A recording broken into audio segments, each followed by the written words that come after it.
guys, good morning. So, ayan, katatapos lang ng duty natin.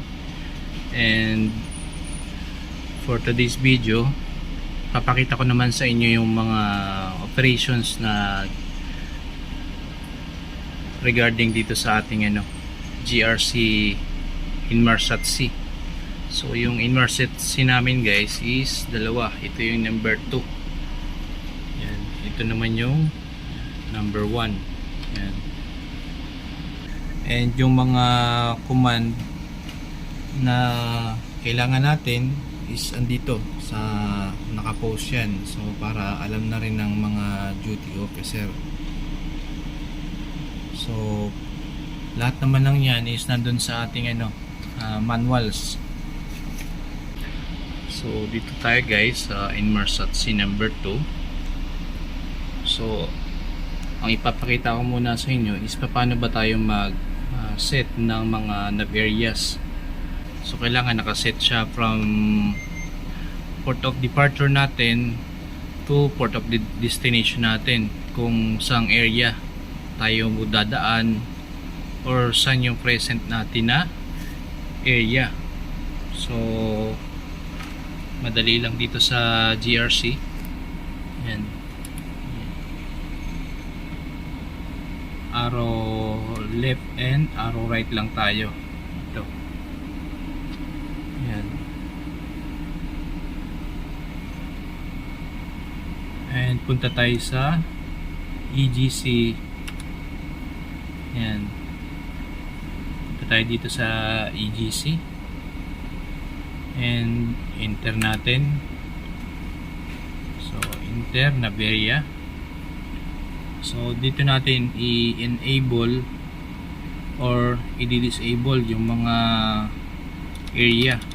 Yan. So ang area na naka-enable natin ngayon is nav area 9. So nandito kami ngayon sa Gulf of Oman.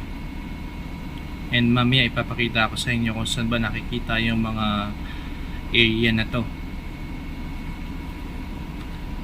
So for example, i-enable natin yung number 10. Press nyo lang yung enter. Yan. And then pili lang kayo kung enable or disable. Yan. Balik natin sa disable. And then kapag gusto nyo nang i-update, press nyo lang yung escape. Yan, escape.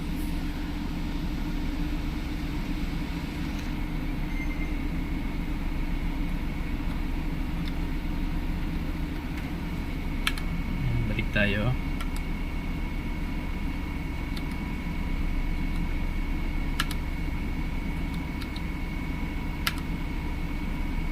Yan, enable na muna natin yung number 10, then press natin yung escape.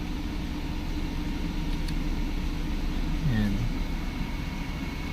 So balik tayo, EGC, nav area, enter. Yan. So naka-enable na siya. So disable lang ulit natin.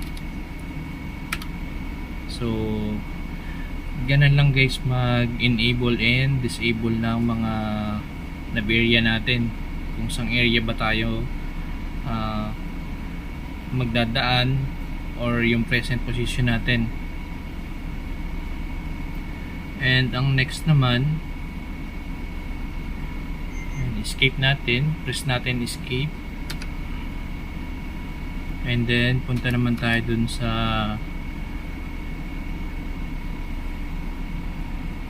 NCS less info or yung land earth station info natin. Enter. Yan. And then select natin yung ocean region or yung preferred ocean region. Arrow down. Yan. Then enter. So nakaka-select tayo ngayon sa Indian Ocean region. So yung present doon pa rin tayo magbabase sa present position natin para yung mga marireceive natin ng mga navigational warnings and mga weather information or weather forecast is accurate dun sa madadaanan natin. Yan. So for example, yan, Atlantic Ocean region west, so enter nyo lang and then makikita nyo dito, mag-a-appear yan dito. Yan.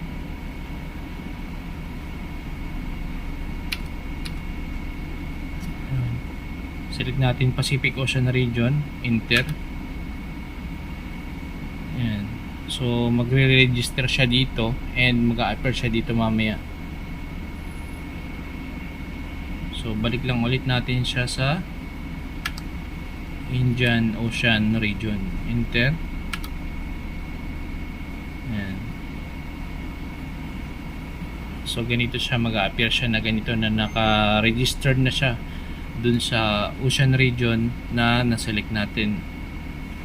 So pinansel lang natin and then escape or F10.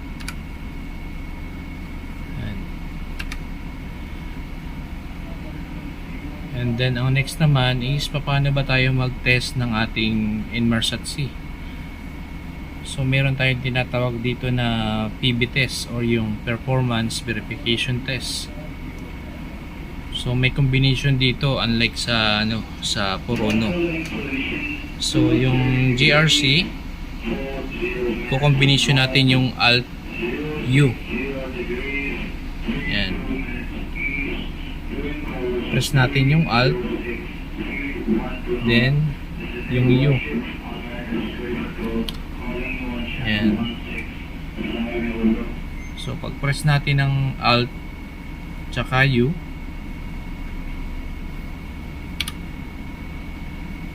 yan, ito yung makikita natin. So punta tayo sa performance test initiation, then enter, and then click. Yan, select natin yung yes. So start natin yes, enter. Yan. So hintayin na lang nating matapos yung result ng ating PV test or ng performance verification test.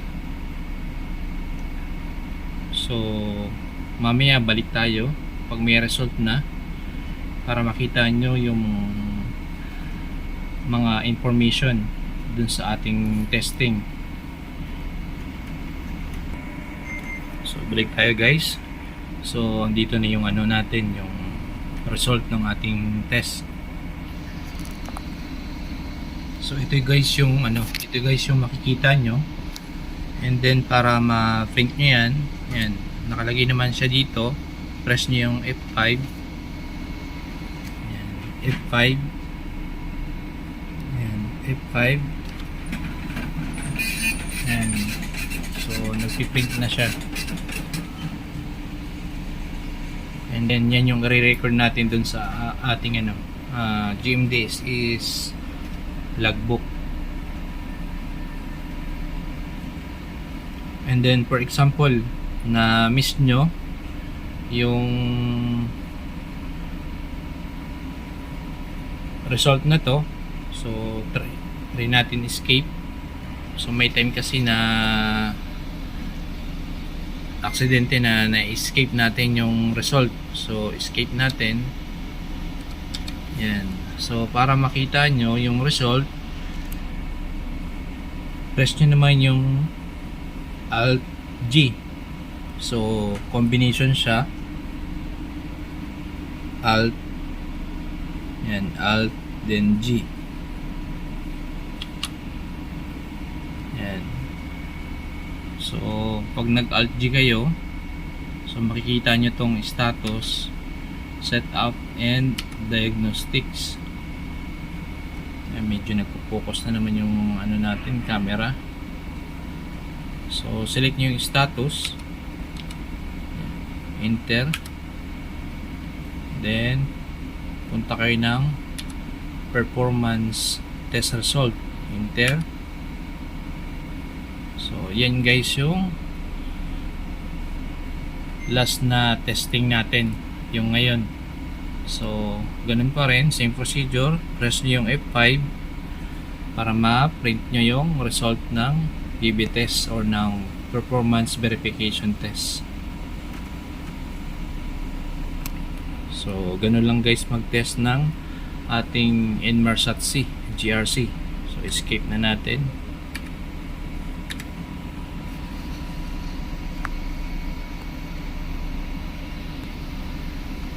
So ang next is ito nga pala guys yung ating coverage ng mga Naverias and Meteorias. So ito guys, so galing kami ng Brazil, yan, galing kami ng Brazil papunta ng Iran. So kailangan kung sang area kayo, so kailangan yun yung naka-active na mga ocean region tulad nito, Atlantic Ocean Region West.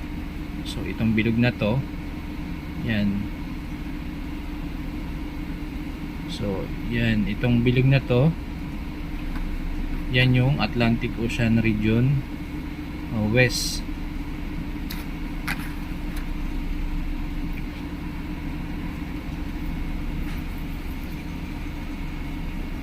Yan, itong bilog na to, yung kulay green, yun yung Atlantic Ocean Region West, and yung kulay red naman, itong bilog na to, yan yung Atlantic Ocean Region East. So ang ginamit natin dito is yung Atlantic Ocean Region East, and then naka-enable yung 5, 7, 8 tsaka 9. So bakit natin ini-enable yung 5, 7, 8, 9? So kasi from Brazil kailangan naka-enable na yung ating next na area, like itong 7, para kapag may mga masamang panahon dito sa area na to is malalaman natin ng advance para gawa tayo ng action or maka-alternate tayo ng route. So pwede tayong dumaan kung saan tayo i-advise ng office or ni kapitan. So under discretion pa rin ni kapitan kung saan tayo dadaan para makaiwas dun sa mga bad weather na yan. So yun yung purpose kung bakit naka-enable sila, para advance nating malaman kung may mga paparating na bad weather. So ito ngayon, naka-arrive na kami dito sa Gulf of Oman, and ito na lang yung naka-enable sa atin, yung 9. So ito yung purpose guys nung coverage ng ating Naveria and Meteoria. Yan. So ando naman ito guys sa ating ADRS, so, or dun sa ating ADP. So piniprint lang naman natin to, and pinupost natin dito para hindi lang tayo bilang second mate yung nakakaalam, pati na rin yung mga duty officer.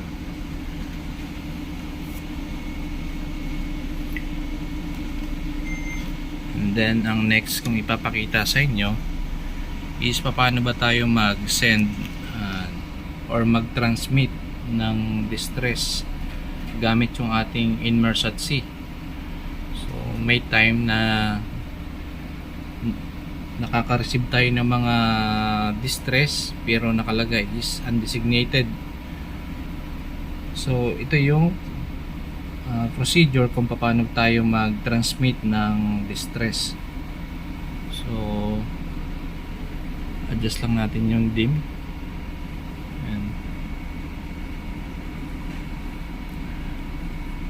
Select nyo lang tong distress, ganun pa rin, arrow left or arrow right. Yan, punta tayo ng distress, and then enter.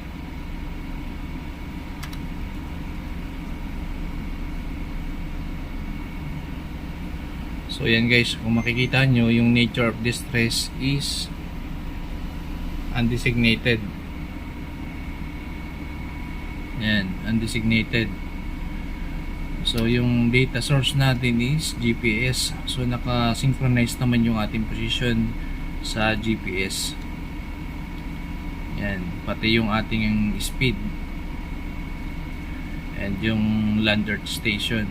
So ang babaguhin na lang natin dito is yung nature of distress. So select natin yung nature of distress. Yan, nature, and then enter.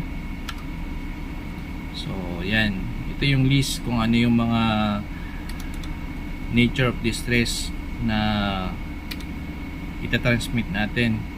So andito yung fire explosion, flooding, collision, grounding.